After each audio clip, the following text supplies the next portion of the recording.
Welcome to the Village. My name is Bev Bell and I direct graduate education programs at Mount Holyoke College.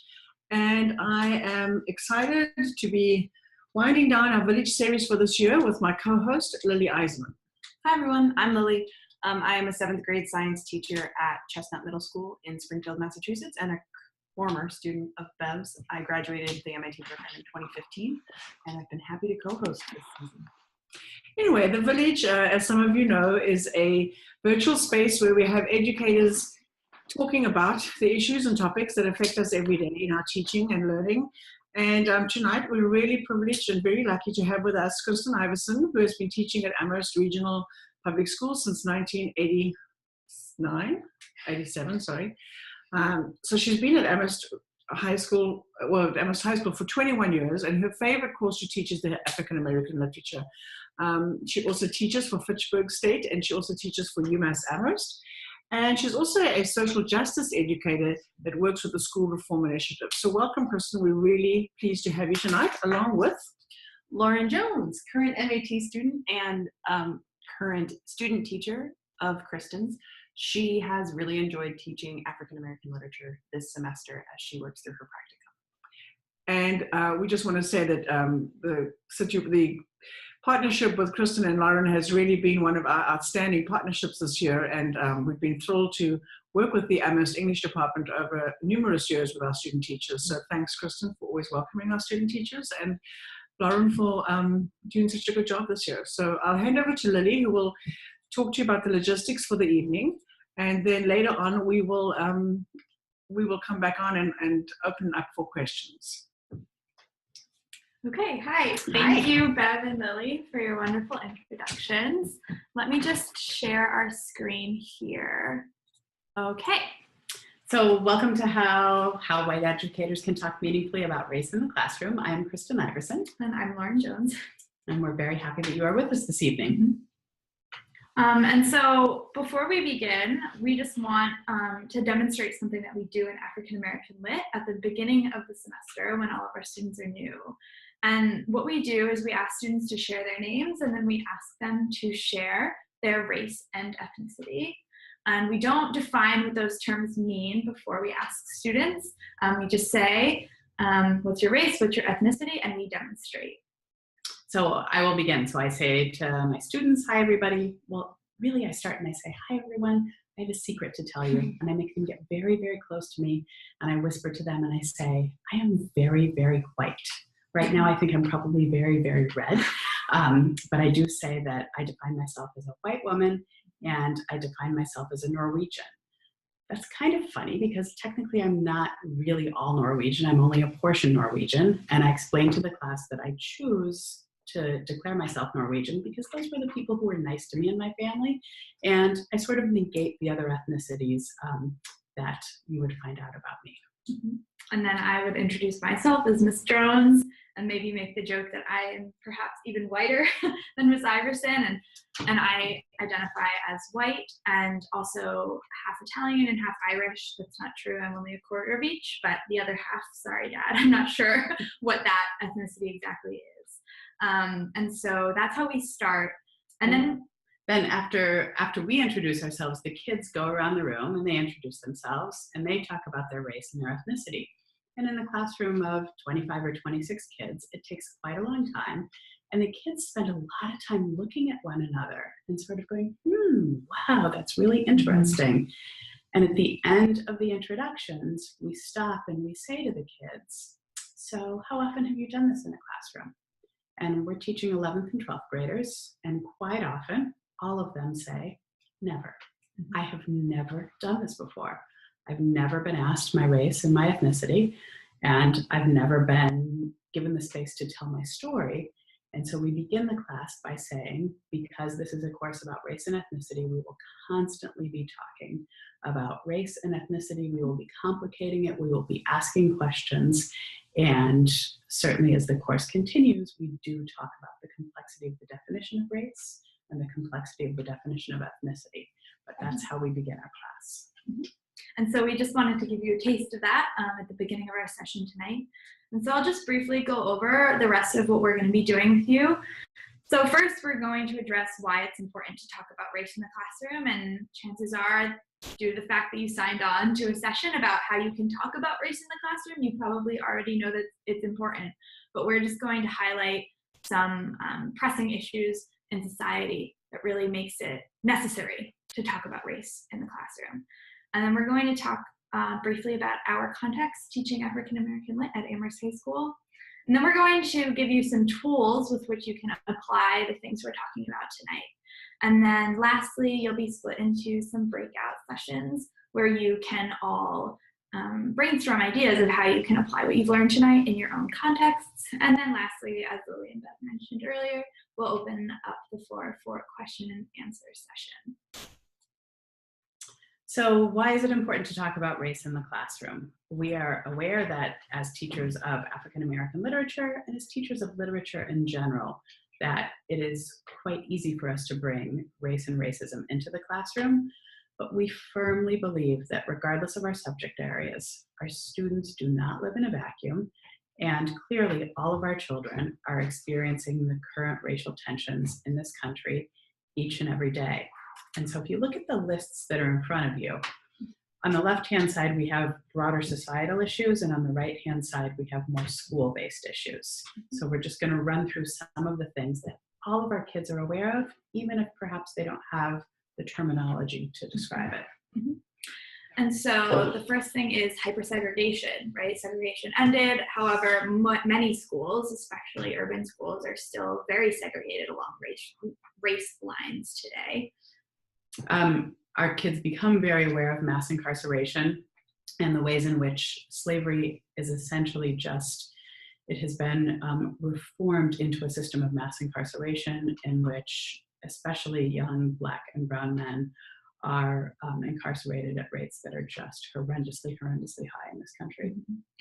Of course, there's still institutional racism in this country, right? The way that our legal system works is stacked against people of color. And in our class, we trace how that is directly descended from the institution of slavery.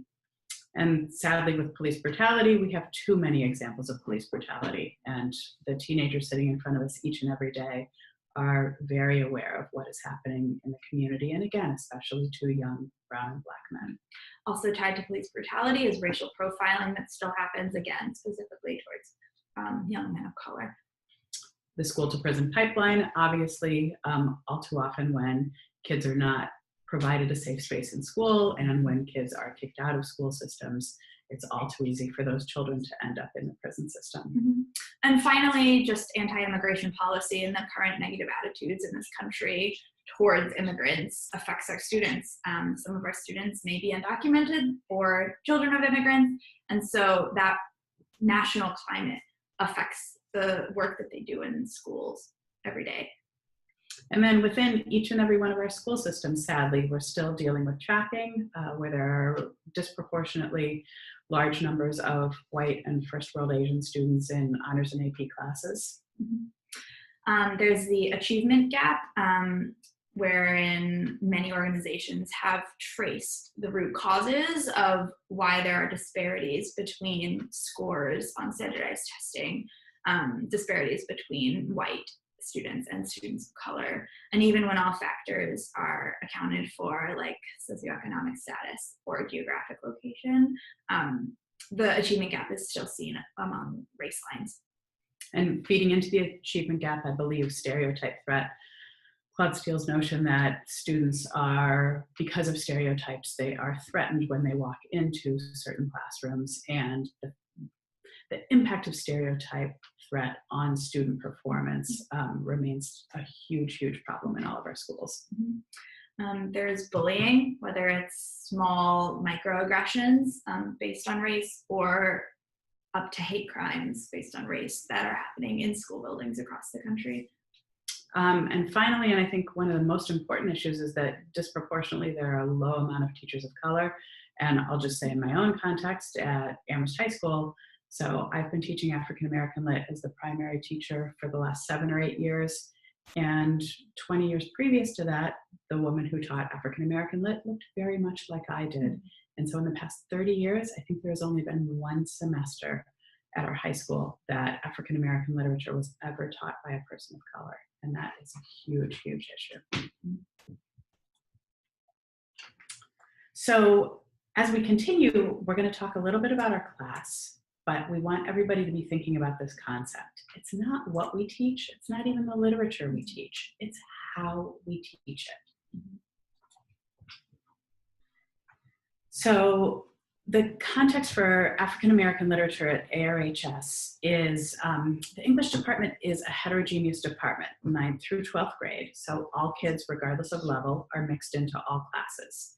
In our 9th and 10th grade English courses, there is one required course that all students take. So in 9th and 10th grade, it's a literature and a writing and a speaking and a listening course. And then in 11th and 12th grade, the students have many electives from which to pick. 11th and 12th graders are mixed. It's heterogeneous. Special education students can be in the class, honors advanced placement students in the class, college prep students in the class, ELL students in the class. And African American literature is one of, if not the most popular electives at the high school level. It's the longest running elective at the high school. And the history of the class, I think the one thing that's important to know is when the English department was tracked over 20 years ago, there was an honors section of African American literature in one classroom and a CP section of African American literature in the classroom adjacent to it. The honors section was filled with white students, and the CP section was filled with Black and brown students. And the two teachers, this was well before my time, the two teachers who were teaching the course opened up the door, mixed the kids, had 50 kids sitting together, working together, and decided there is absolutely no reason to track students in a literature classroom, especially an African American literature class. Mm-hmm. And one of the reasons why we think it's still such a popular class is because, and we ask students when they show up, why are you here? Why did you pick this class out of all the choices you had? And a lot of students say that they want to take a class that talks about race and that teaches them how to talk about race because it's something that they're never explicitly taught. And yet by virtue of them being digital age consumers, they're constantly surrounded by politics and they're constantly surrounded by issues of race. And they really desire tools with which they can talk about those things in meaningful ways, and they're not normally provided those in the school building. And so a lot of them come to our class so that they can learn how to do that. And so this is a list of what we teach, and then Kristen later will talk about how we teach it. We start African American Lit every semester with learning about slavery, because it's impossible to talk meaningfully about race in this country without first learning about the institution of slavery. So the first book that we read is Jubilee by Margaret Walker. And Jubilee is a slave narrative about a slave named Viree. And Viree is actually Margaret Walker's great-grandmother. And so Viree shared her story and her experience as a slave with Margaret Walker, who then composed this narrative. While students read Jubilee, some read Beloved by Toni Morrison, which is another fictional text about slavery. And it really traces the psychological horrors and impact that slavery has on everyone that was involved in it.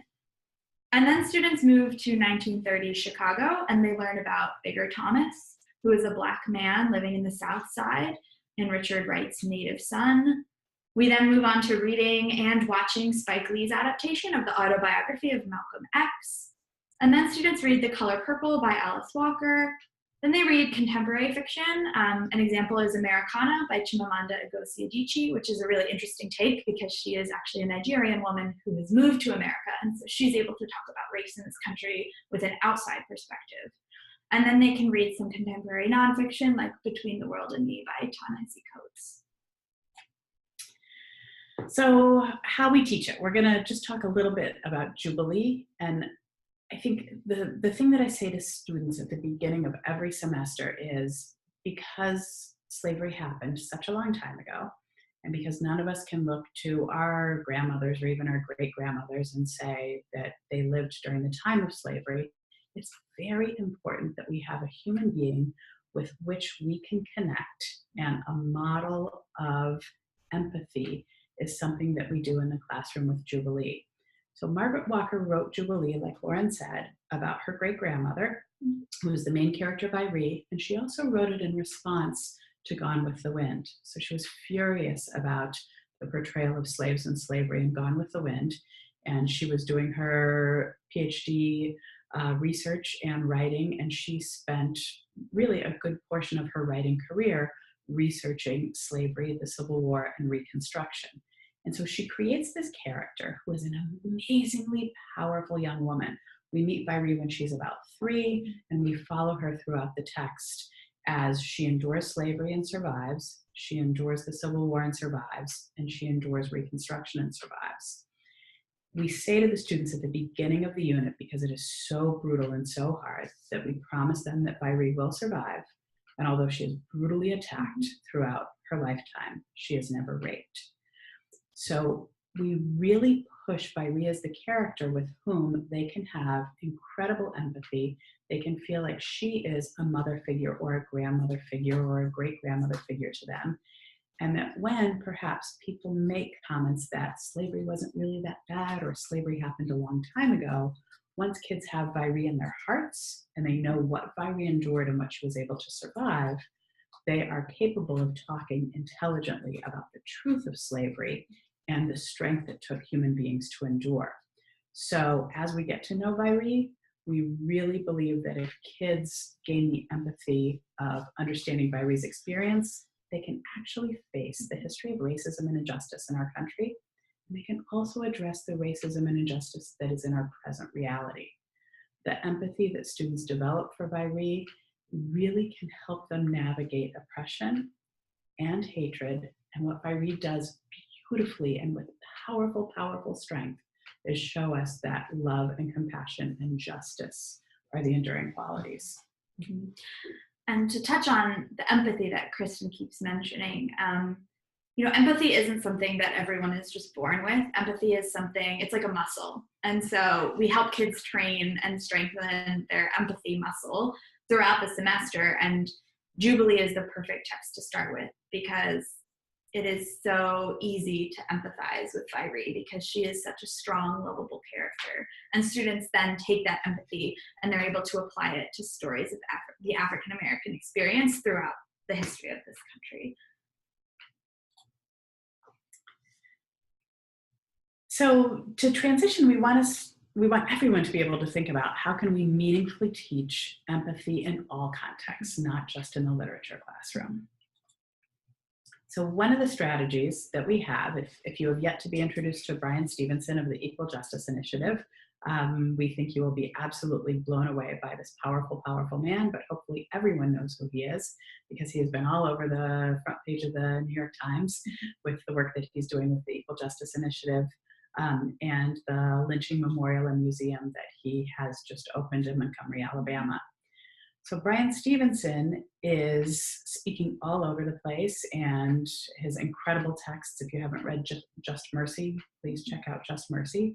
The premise that he gives for all of us to look at race and racism in this country is as follows. So he has 4 tenets, and he says if you can do these 4 things, you can start to unravel institutional racism in this country. An individual and institutional level. And so the first thing he says is you have to be proximate.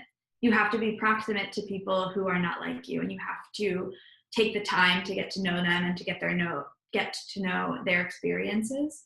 Because if you don't know them, how can you help change their experience? And how can you help improve how they're treated? And the second thing he says is you have to change the narrative. And he talks specifically about our country not being willing to address the realities of slavery and the implications of slavery, the realities of lynchings in Jim Crow America, and the domestic terrorism that this country has faced. So in terms of changing the narrative, he's talking about educating people, offering them real information, and helping them to become change agents once they understand the reality of our past. The third thing he recommends is to remain hopeful. This is work that takes a long time. And in order to combat a system that's been in place in this country since its inception, that takes time. And so even when there are setbacks and even when people are resistant and are hesitant to listen, he says you have to stay hopeful and you have to keep doing this work. And the last thing he says is we have to be uncomfortable. If we are talking about race and racism in the United States of America, and we are not uncomfortable, we are not learning, we are not engaging. And so we spend a lot of time talking to our students about when you're talking about race and racism in the classroom, expect to be uncomfortable. That is where learning takes place. There's nothing wrong with being uncomfortable. And so we think that Bryan Stevenson can tell you all these things better than we can. And so we're going to play a video for you. It's about 13 minutes long, so you can relax and watch that. And what we want you to think about as you're watching is how can you take either all 4 of these things or one of these things, and how can you use that to help you think about race in your classroom context? So how can you think about race and the act of teaching? How can you think about race and the history of your content area? How can you think about race and the students that are sitting in front of you every day? And after the video, we're going to put you into some breakout groups where you can talk to one another and help brainstorm ideas for this. And so now I'm going to show you the video.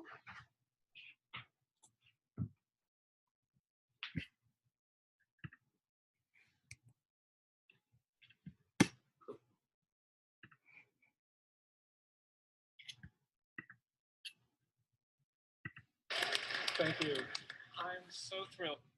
This has been so exciting, so energizing, so affirming. Being with all of you in this room has been incredibly inspiring. And I am persuaded that we have the people in this space to change the world. And I'm really serious. I believe we can do it. I believe we can actually create some dynamics in the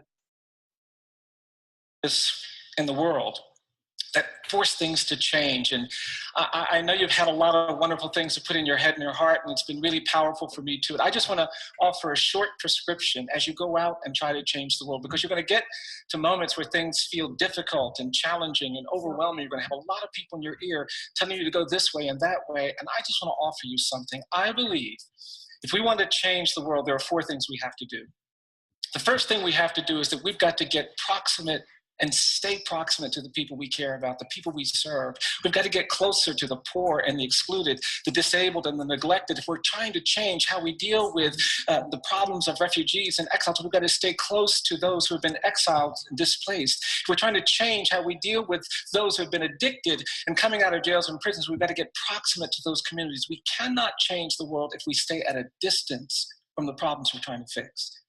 And I say that because I really do believe that when you get proximate to people who are suffering and excluded, people who have been treated unfairly, you learn things that you cannot learn from a distance. When you're proximate, you hear things you can't hear from a distance. You see things you can't see from a distance. I believe there's power in proximity, and you can't wait until you have solutions before you choose to get proximate to those who are suffering. You've got to get proximate just as you are, and the solutions will come in that dynamic.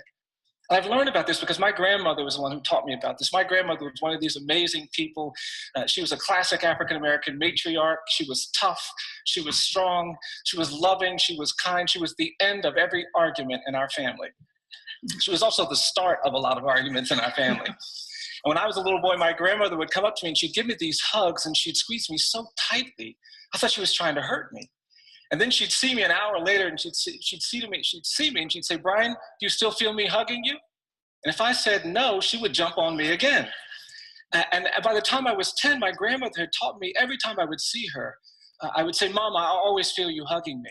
And she would smile this smile. And I didn't appreciate what she was doing until I got much older. And she was a domestic her whole life. And she broke her hip. She was dying. She was in her 90s. And I went to see my grandmother and I was sitting there just pouring my heart out because I loved her.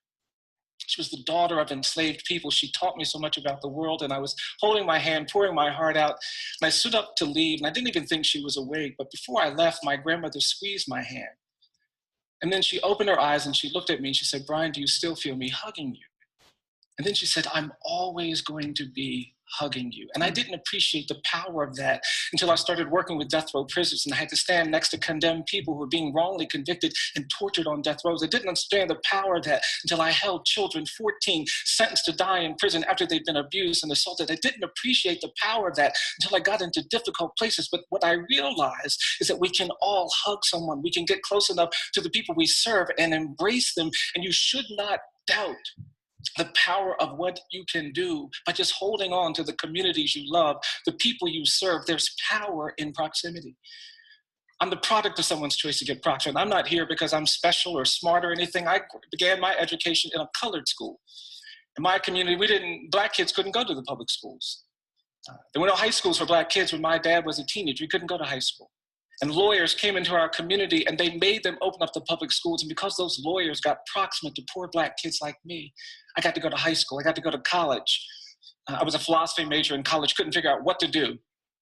And I looked into graduate school in history and English and political science, and I didn't realize until I looked into it that you actually have to know something about history, English, and political science to get admitted to graduate school. So I kept looking. And to be honest, that's how I found my way to law school. It became very clear to me, you don't need to know anything to go to law school. You don't. So I signed up for that. But I was struggling in law school until I got proximate to condemned people, and it radicalized my interest in the law. And I'm telling you, there's power in proximity. Get close to the people that are suffering and excluded, the people we want to serve, and we'll find our power. But that's not the only thing we have to do. The second thing we've got to do, if we're going to change the world, we've got to change the narratives underneath the issues. We can win the debates, we can win some policy discussions, we can win some of these issues, but if we don't change the narrative, if we don't win the narrative struggle, those policies may not be sustained. There's a narrative underneath these issues. We have mass incarceration in America because we adopted this misguided war on drugs. We decided to put people who are drug dependent, people who are dealing with addiction, we said they're criminals. And we put them in our jails and prisons. We could have said there are people with medical issues and used our healthcare system to address that, but we didn't do that. And the reason why we didn't do that has to do with a narrative. The people in power were preaching what I call the politics of fear and anger. They wanted people in this country to be afraid and angry. And they used the politics of fear and anger to justify these policies. And I have to tell you that fear and anger are the essential ingredients of injustice. And no matter where you go in the world, you've got to find that narrative of fear and anger, and you've got to fight it. Go any place where there's oppression and abuse. If you ask the oppressors why they do what they do, they'll give you a narrative of fear and anger. And we've got to change that narrative. We've got to change the narrative about race in this country. I can't come to Chicago without talking about the burden that we still face in America. We're not really free in this country. We're not. We're burdened by a history of racial inequality. It's kind of a smog that's in the air, and we all breathe it in. And we've got to change the narrative of racial difference that we have inherited. Our parents should have done it. Our grandparents should have done it, but no one's done it. We've got to do it. You've got to do it. We've got to talk about these things that we haven't talked about. We've got to talk about in this country the fact that we live in a post-genocide society. You see, that there were native people here before European settlers came, and we killed them by the millions through famine and war and disease. It was a genocide, but we didn't call it a genocide. We said, no, these native people, they're different. They're savages, and we use that narrative of racial difference to justify that violence. And that's the narrative that we relied on to sustain 2 centuries of slavery. And I don't think the great evil of American slavery was involuntary servitude or forced labor. I believe the real evil of American slavery was this narrative of racial difference, this ideology of white supremacy that we made up to legitimate the enslavement of Black people. So Black people are different than white people. They can't do this, they can't do that. And that narrative of racial difference, that ideology of white supremacy, that was the true evil of American slavery. And if you read the 13th Amendment, it talks about ending involuntary servitude and ending forced labor, but it doesn't say anything about ending this narrative of racial difference. And because of that, I don't think slavery ended in 1865. I think it just evolved. It turned into decades where we had terrorism and Black people were pulled out of their homes and burned and mutilated and tortured. And older people of color come up to me sometimes and say, Mr. Stevenson, I get angry when I hear somebody on TV talking about how we're dealing with domestic terrorism for the first time in our nation's history after 9/11. They said, we grew up with terror. We had to worry about being bombed and lynched and menaced every day of our lives. The Black people that are here in Chicago, the Black people that went to Detroit and Cleveland, Los Angeles and Oakland did not go to those communities as immigrants looking for new economic opportunities. They came to these communities as refugees and exiles from terror in the American South. And that narrative continued. We had a brilliant civil rights struggle in this country, but we won the passage of the law, the Voting Rights Act, and the Civil Rights, but we didn't win the narrative battle. And today, that narrative of racial difference still persists. And Black boys and Black girls have to overcome these presumptions of dangerousness and guilt. The Bureau of Justice predicts that 1 in 3 Black male babies born in this country is expected to go to jail or prison. 1 in 6 Latino boys is expected to go to jail or prison. There is this presumption of dangerousness and guilt, and it doesn't matter whether you're a talented student at Stanford. It doesn't matter whether you're a Harvard professor. It doesn't even matter if you're the president of the United States. You've got to deal with burdens that other people don't have to deal with because your color is black or brown or red. And we've got to change the narrative of racial difference if we truly want to be free. And I think that means talking about these things. If you go to South Africa, you can't spend time there without seeing the legacy of apartheid. In Rwanda, they make you hear about the genocide. In Germany, you can't go 100 meters in Berlin without seeing markers and stones that have been placed next to the homes of Jewish families. The Germans want you to go to the Holocaust Memorial, but in this country, we don't talk about slavery. We don't talk about lynching. We don't talk about segregation. We don't talk about race. We don't talk about racial justice, and we've got to change that narrative. My project in Montgomery, we're putting markers at every lynching site in America. We're going to open a museum next April that you're all invited to. We've created this memorial to peace and justice. I want you to all come because we're trying to change this narrative. We've got to do something about the narrative. Third, you can't change the world by just changing narratives and staying proximate. The third thing you've got to do is you've got to stay hopeful. And this has been such an encouraging and inspiring summit. I just want to enforce this idea that your hope is your superpower. Don't let anybody or anything make you hopeless. Hopelessness is the enemy of justice. Injustice prevails where hopelessness persists, and your hope is your superpower. Hope is what will get you to stand up when other people say sit down. Hope is what will get you to speak when other people say be quiet. Your hope is your superpower. Hold on to it. Fight anybody that tries to take it away from you. It will help you change the world. And fourth and finally, if we're going to change the world, we got to stay hopeful. We got to get proximate. We got to change narratives. But the fourth thing we've got to be willing to do is we've got to be willing to do uncomfortable things. We cannot change the world if we're unwilling to do things that are inconvenient or uncomfortable. The president talked about it yesterday. We can't just be in the spaces where people affirm what we think and say we've got to go into spaces where people are pushing back. But our capacity to do the uncomfortable opens up the door to changing the world. I learned something about doing the uncomfortable. I'll end with this. I was giving a talk in a church, and this older Black man came into the church. He was in a wheelchair. And he was sitting in the back and he was staring at me with this stern, angry look on his face. I couldn't figure out, why is he looking at me like that? And he was just looking so intensely. It was kind of distracting me during my talk. He had this stern, angry look. And I got through the talk and people came up. They were very nice and appropriate, but that older man kept sitting in the back. And when everybody else walked away, he wheeled himself to the front of the church. And when he got in front of me, he put his hand up. He said, "Do you know what you're doing?" And I just stood there. And then he asked me again, he said, "Do you know what you're doing?"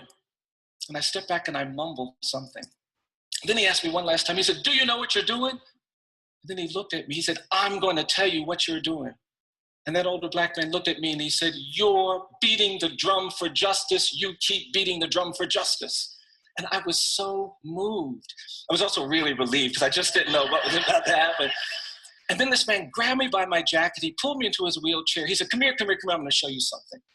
And he turned his head. He said, "You see the scar I have behind my right ear?" He said, "I got that scar in Greene County, Alabama, 1963, trying to register people to vote." He turned his head. He said, "You see this cut I have down here at the bottom of my neck? Got that cut in Philadelphia, Mississippi, 1964, trying to register people to vote." He turned his head. He said, "You see this dark spot?" He said, "That's my bruise. Got my bruise in Birmingham, Alabama, 1965, trying to register people to vote."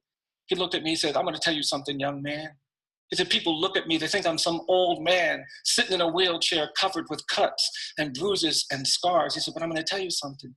He said, "These are not my cuts. They're not my bruises." He said, "These are not my scars." He said, "These are my medals of honor." And I think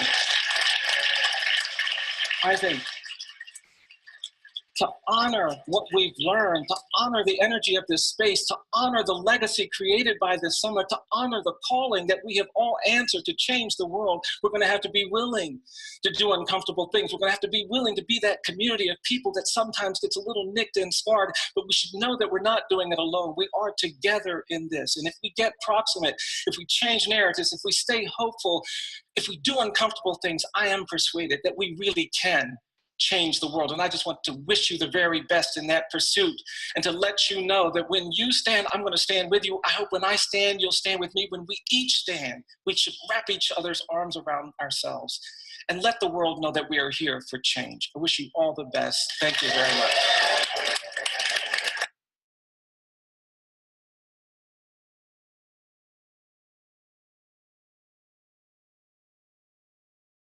Okay, so we thank you for watching Bryan Stevenson's video with us. And so now we're going to assign you into some small breakout rooms where you will have the chance to think about ways in which you yourself can become more proximate, change the narrative, remain hopeful, or be uncomfortable in your classrooms or in whatever it is that you do. And it doesn't mean teaching a whole lesson about race. You just want to think about at least one thing that you can do to change how you approach or think about race and teaching, or race and your school settings, race and your content area, or race and your students. And we'll share a link to a Google Doc in the chat box, so you'll each get a message. And we just ask that each breakout group just document some of your ideas in this Google Doc so that we can send it out as a resource at the conclusion of this session. Okay, and we're back. Thank you for rejoining us, everyone who was in the breakout rooms, and thank you for being so thoughtful in the thoughts that you recorded in the Google Doc. And we'll be sure to also email those ideas out as resources, along with our slides and links to some more resources from Bryan Stevenson at the end. Yeah, and so before we begin with questions and answers, I think Lauren and I just jotted down a couple of things that we noticed in this viewing of Bryan Stevenson. And the one thing that really stood out is the notion that we can all hug someone, and that we should never ever doubt the power that we have in proximity, and especially in proximity to our students. Mm-hmm. And I think the positivity and the power and the strength in that is just something that we should carry with us as we continue to consider our work in classrooms, especially dealing with race and racism. Mm-hmm. Another thing we took note of is that the essential ingredients of injustice are politics of fear and anger. And so in order to make that injustice, in order to turn that into justice, we have to combat that fear and that anger with love and empathy and a willingness to be uncomfortable. And I think finally, the notion that just the ideology of white supremacy is something that we must address, and as white educators, that needs to be something that we work with other white people, and we need to really educate our students and ourselves about this ideology and the false narrative of racial difference. Mm-hmm. So thank you for spending some time with Bryan Stevenson, and we hope you'll spend more time with Bryan mm-hmm. Stevenson, because he has so much to teach all of us. Mm-hmm. And so now we'll open up our question and answer. We got a few questions. So Lily, if you could read those. Sure. The first question is, how do you react to students or colleagues who push back against conversations about race by claiming they're colorblind or that racism is a thing of the past? Well, I can start. One of the things that I say to students all the time when, so in my classroom, what I try and do is model for students some behaviors that I have seen in the world. And so what I do with the notion of being colorblind is I walk in the room and I say, so I'm going to portray a certain kind of person. And I say to my students, I love you all so very much. I love each and every one of you, and I don't see any color whatsoever. I just see you all as beautiful human beings. There is not one difference in this room. I am the nicest white person in the world, and I love you all so very much. I couldn't love you anymore. You are all equal, and I don't see any difference. I see no difference whatsoever. And then I stop and I say, talk back to me.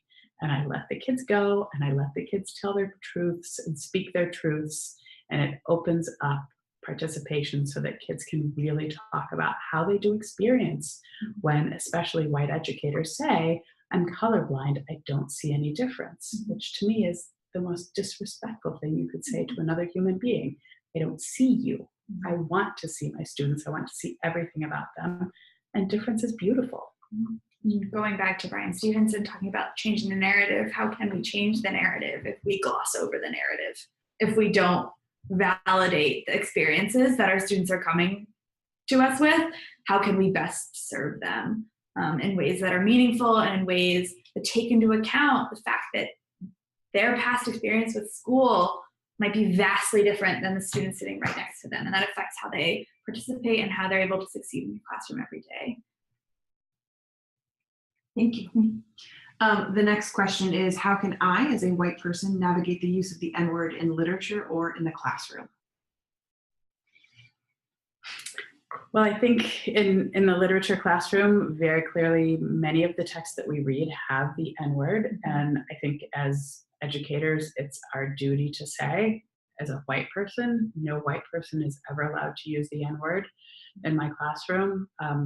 Lauren and I spend a lot of time educating kids in African American Lit and in other classes about the history of the word and the history of language. But I think a statement that anyone can make in the classroom is, this is not a word that white people get to use ever. And I also think it's not really a word that, I don't think that we as white people necessarily have the right to police the use of the N-word among students of color. And I think because, a lot of students have reclaimed the use of the N-word with an A at the end. And I think it's up to those students of color to decide whether or not they feel it's appropriate to use. I think it's our job as white people to help educate white students about why they can't use it.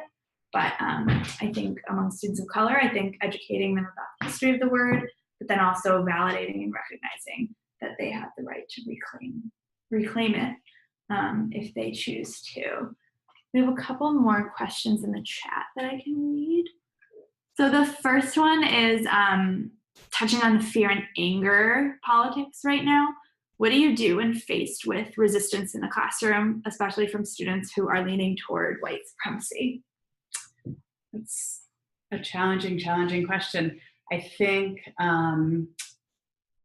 so more and more, I think we do have students who are pushing the boundaries and perhaps seeing modeled in our news media some pretty hateful and horrific ideas. And so I think Lauren and I see in our classes, we definitely see students who are quote unquote playing the devil's advocate and perhaps playing around with really negative ideas, and they try and cloak it in ways that they say they don't necessarily believe what they're saying, but they want to put a different perspective out there. And it's really challenging to model how to be respectful of students who do have a different perspective, but also to honor the fact that we have to provide a safe space for everyone in the classroom, and we have to get kids, I like to think about the word complexity. How do we get kids to challenge their ideas, challenge their notions, open up their minds, think with complexity, and perhaps questioning is one of the best ways to address that. And I also think, in our position as literature teachers, always falling back onto the stories that students are reading and to ground a lot of what we talk about in the experiences of those stories. And so I think that can be especially powerful if you have a student who specifically is very resistant, especially talking about very touchy subjects of current political issues. I think to bring it back to the experiences of the characters and bringing it back to that idea of empathy and that personal connection that they can have and draw from to help them think about these things with complexity, as Kristen said. And so I think that that's all the time we have for tonight. And I really wanted to thank Bev and Lily for having us as your guests. And I want to thank the two of you so much for coming on a Sunday evening, and Kathy and Roberta for joining us, being supporters of our program this entire year, and our students. It was really wonderful to see you here this evening. I think this is a conversation that we really take seriously in the MAT here at Mount Holyoke College, and we're looking at lots of different ways of sort of really engaging with our teacher candidates around sort of how to be more than anti-racist, how to really be allies as teachers, because I think that is an entirely different thing. And so I'm going to be leaving it in the capable hands of Kathy and her team as she continues with the MAT next year, and really hope that we can continue to dig into this and sort of be effective. And Kristen, it's really wonderful that you have mentored Lauren, with something that she's clearly passionate about as well, but helped her to sort of articulate that in a way in her classroom, which has been an amazing learning experience. Lily, thanks so much. And we'll see you all in early June for our next the Village series. We can't have one in the third week of May because our students will be graduating. So we'll all be busy that evening. But we have 2 more sessions planned for this year, and we look forward to seeing you then. Thanks so much. Good evening, everyone.